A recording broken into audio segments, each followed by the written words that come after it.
and separated the water under the vault from the water above it. And it was so. God called the vault sky, and there was evening, and there was morning the second day.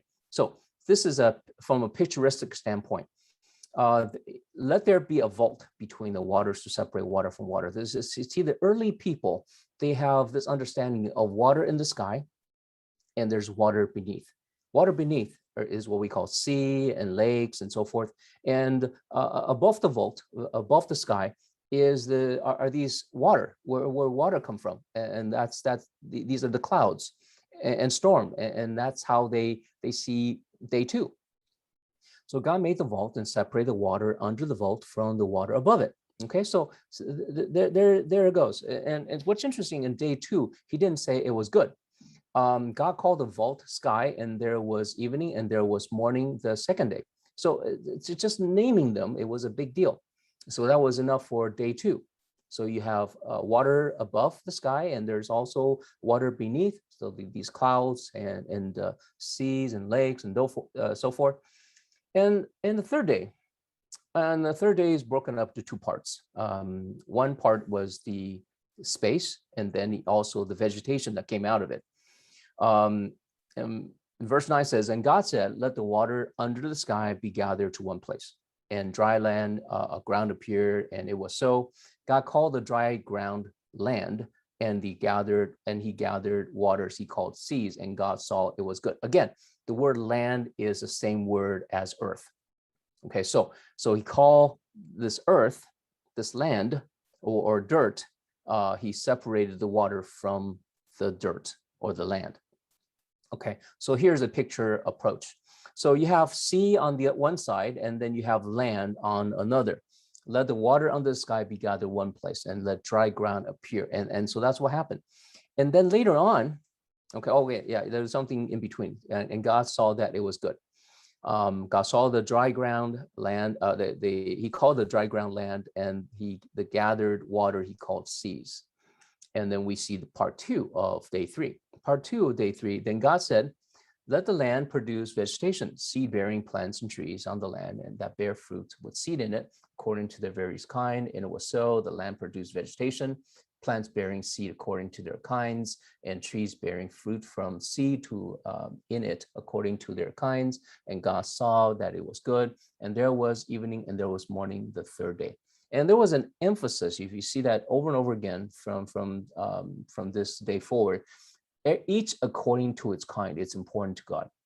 Each according to its kind, it's important. And if we were to speak into evolutionary process, I think this may apply, and probably that's why we can't find real evolutionary speciation from species to species. It's because each is according to its kind. I don't know. Maybe that's one way to interpret this.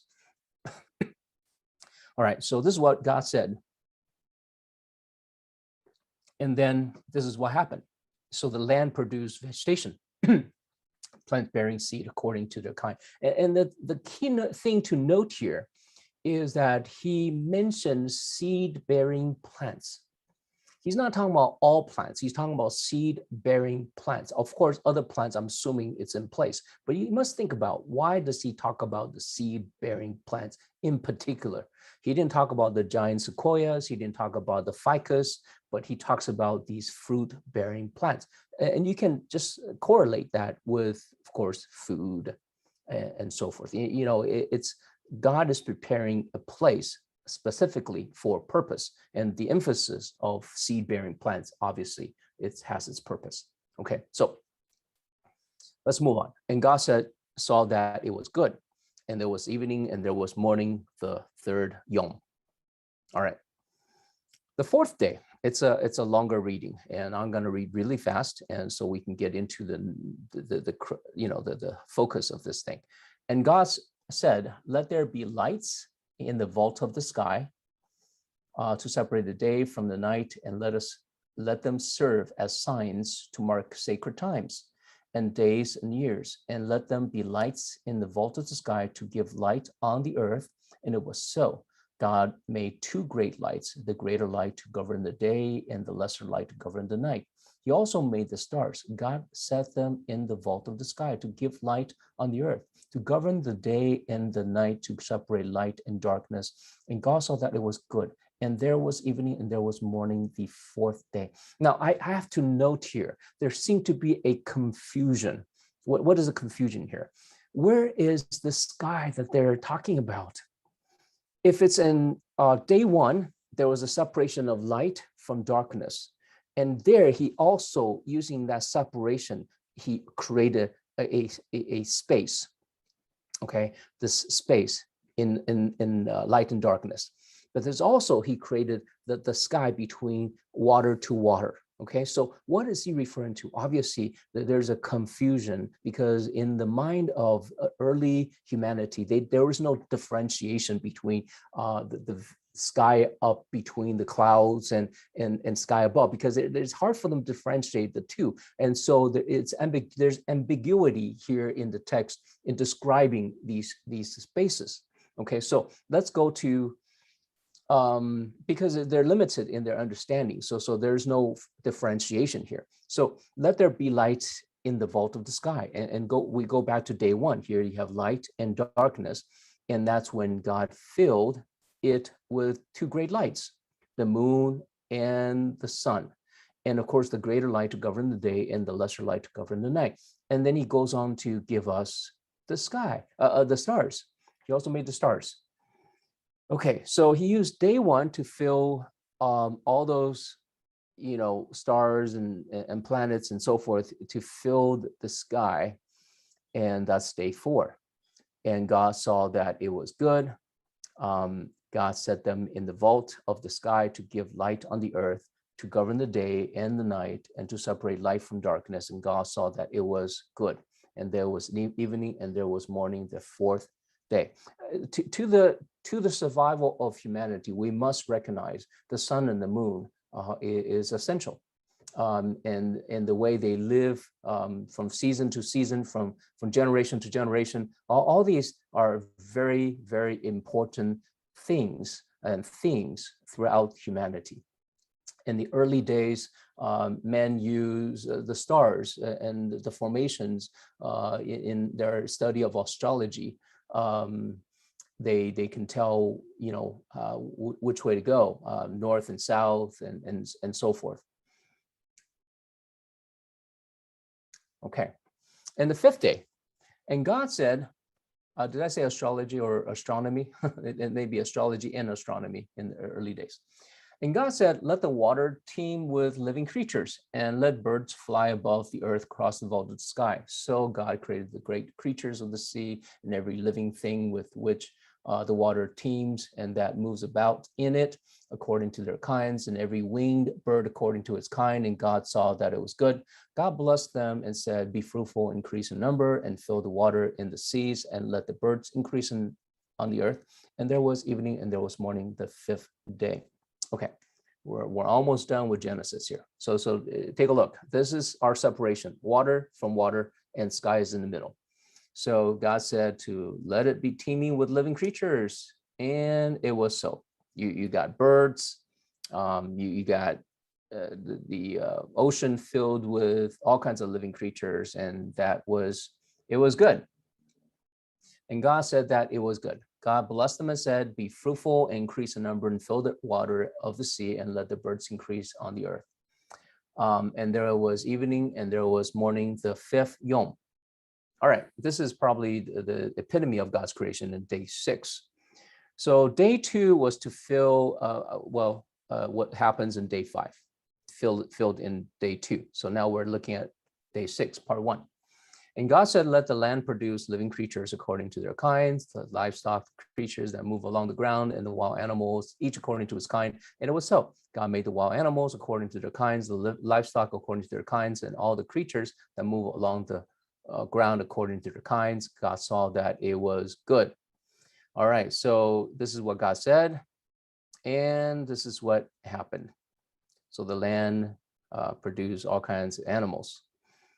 And God saw that it was good. It was good. But then we have 6th day, part 2. Sixth day, part 2, tells us about his creation of humanity. And notice that he has his own kind. Then God said, let us make mankind in our image, in our likeness, so that they may rule over the fish in the sea and the birds in the sky, over the livestock of all the wild animals, and over the creatures that move along the ground. So God created mankind in his own image. In the image of God, he created them. Male and female, he created them. Okay, so theologically speaking, there's an implication that everything, all the animals were created in their own kind, the plants accordingly, but man was created in God's kind. Okay, make us mankind in our image, in our likeness. That's a very interesting understanding of Genesis 1. So this is what God said, and then he created man. Of course, I don't have a really good picture of Adam and Eve, so what you use this cartoon version to talk about. See, the birds in the sky, the fish in the sea, and all the different land creature had a purpose, and that purpose was for men to rule over them. And so here we go into a section that talks about significance. What is the significance of God's creating men? So God blessed them and said to them, be fruitful and increase in number, fill the earth and subdue it. So the primary purpose of humanity was to rule over the fish in the sea and the birds in the sky, which took place day number 5, and over every living creature that moves on the ground, which is day 6. So all of God's creation, managing and governance, is at the heart of our significance as humanity. And then the next subject matter is sustenance, is what we need to survive. Then God said, I give you every seed-bearing plant on the face of the whole earth, and every tree that has fruit with seed in it, they will be yours for food. And that's day 4. And all the beasts of the earth and all the birds of the sky and all the creatures that move along the earth, the ground, everything that has the breath of life in it, I will give green plants for food. And it was so. And these are also found in day number 4. So apparently day number 4 was there. Day number 4 was primarily there to help us with survival, for sustenance. And then the day number 5 and 6 is primarily for our purpose or significance. And of course, day 4 also tells us there are seasons and so forth. It's actually, yeah. Okay. God saw that that was actually day 3. Sorry, day 3, I put it down wrong. These should be called day 3. Day 4 is actually for seasons. Okay, I put it down wrong. All right. God saw all that he had made, and it was very good. And there was evening and there was morning the 6th day. All right, I went through a lot of material really fast in such a brief amount of time. And I'm sure there's some questions. And so I need to slow down right now and listen to some feedback. All right. I'm going to stop the sharing, and everybody, could you turn on your camera and microphone, and let's hear some questions. All right. Does it help? I hope it does help, giving us a little context of Genesis 1. What is the Bible really saying? Some of us may be wondering, how old is a young earth? According to these biblical scholars, they use genealogy to calculate how old is this earth. Roughly, the young earth theorists believe that earth is about 6,000 years old. Okay, in consideration of potentially all the gaps in the genealogy and so forth. So it's roughly between 6,000 to 7,000 years. And about Abraham's time, which is about 4,000 years ago, about Jesus' time, which is 2,000 years ago. So 2,000 years ago, Jesus, 4,000 years ago, we have Abraham. Before that, 4,000, another 2,000 years was time of Adam and Eve. Okay, so with that said, let's hear what you guys have, any kind of questions or thoughts. It's kind of random, James, but are there Christians who believe that God used evolution to make people from monkeys? Yep. Theistic evolution. The theistic evolutionist is a wide spectrum of Christianity. You have people that go as far as very left, like you're saying. They actually believe that God created these animals and they evolved to humanity, and God used it. And there are more conservative theistic evolutionists believe that speciation is not real, and they believe in micro evolution, and therefore humanity is distinct creation by itself. I think I have 2 points in response to the sharing Yep. from James. I think first is when you brought up in the olden days, they don't have the cosmos cosmetic, sorry, not cosmetic. They don't have the cosmology that we have right now, as in the earth is round and the universe and the galaxy and stuff. So it makes me think of nowadays there are some people who believe that the earth is flat, and there's some theory around it, and through observations and experiences, it kind of makes sense in a way. So when you brought up that came to my mind, so which I find pretty interesting. That's point number 1. Then for point number 2, I think for me and myself, I think that I still believe that God created Earth in 7 days. I mean, created the world in 7 days, and the 7 days.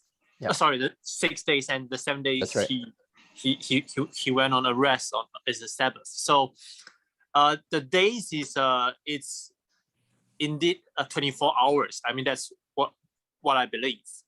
So and then so for point number 2, it comes to a little bit of philosophy, like when you were sharing. You break down the word philosophy, it means the love for wisdom.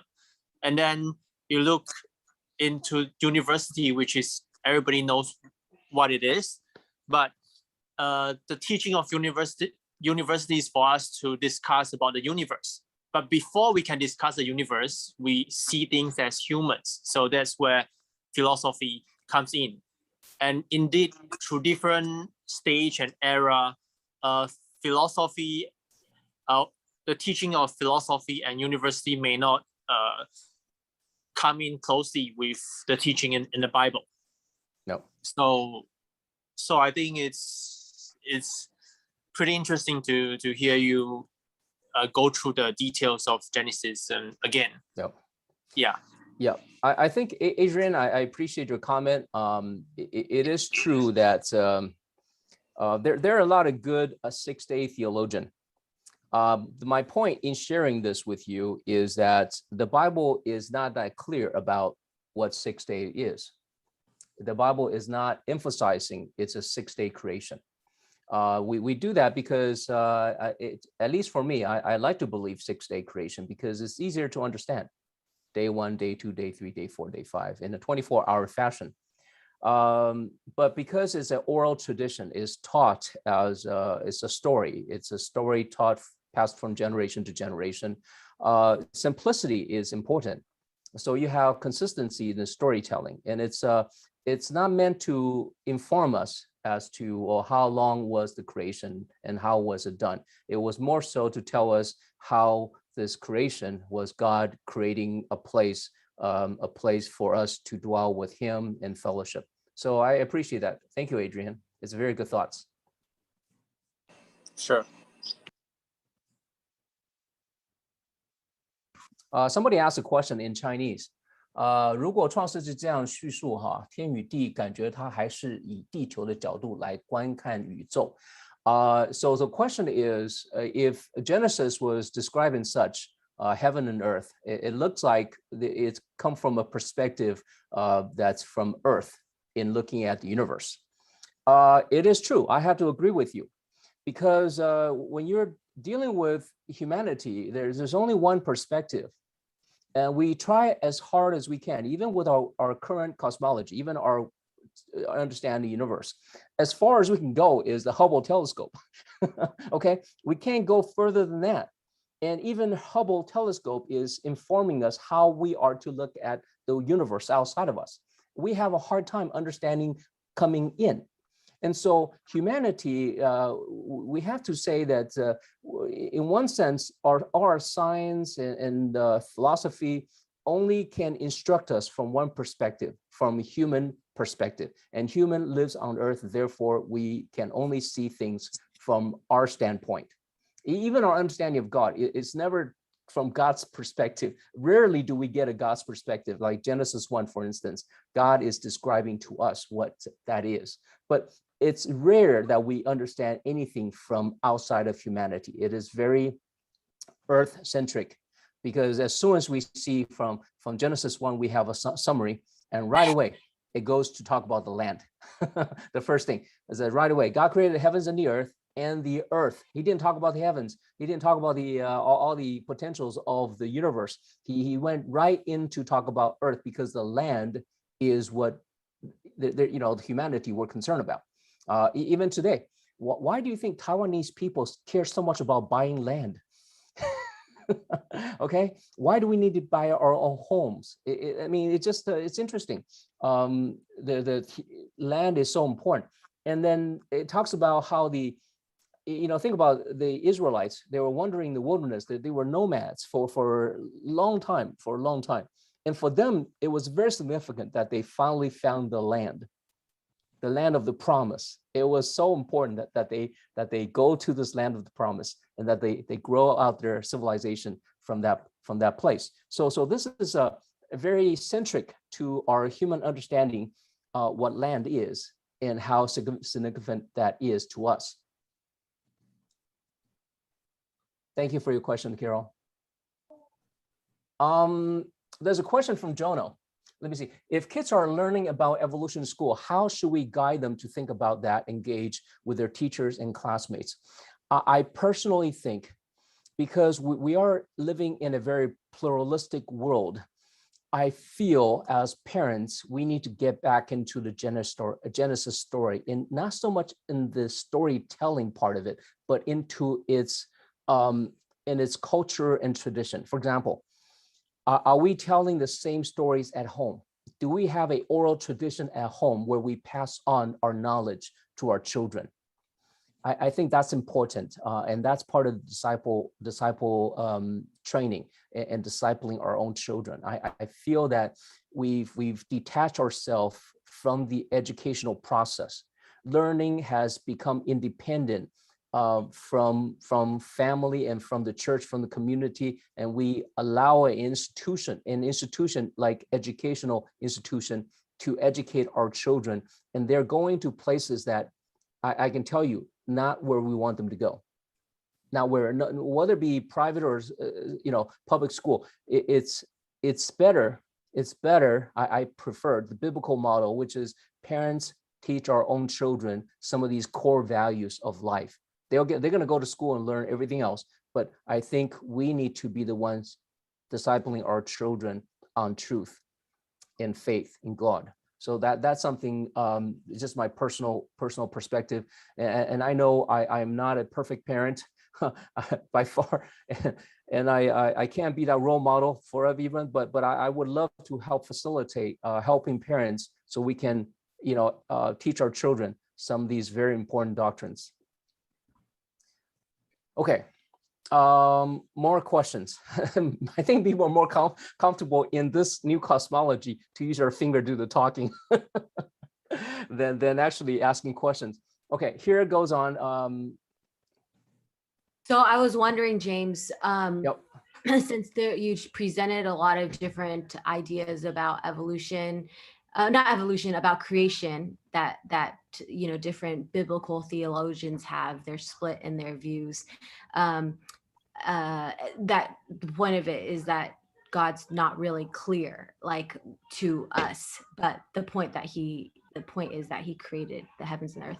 But my question would be, what do you feel like the point of Genesis is, if it's not just to, like, in a summary, like, is it just to tell us about creation? Is there more to it? And is there encouragement that we can take from this for the coming week? Yeah. Thank you, Grace. That's really good. Because I start off by introducing that this is a historical theological approach to looking at Genesis 1. And historical meaning that this happened, but not in so much detail, obviously, right? It's not telling us how God did it, but he did it. And so it's telling us more about our relationship with God and tell us more about God himself. So there's a lot of applications that we can infer. We've been using Genesis 1 in our Men in the Marketplace, okay, to talk about work in Genesis 1. God showed us that he is a worker in creation. He worked in such a way that everything is organized. There's organization, there is management, there's clear governance, and there's purpose, and there's dialogue. There's a good relational thing that's taken place.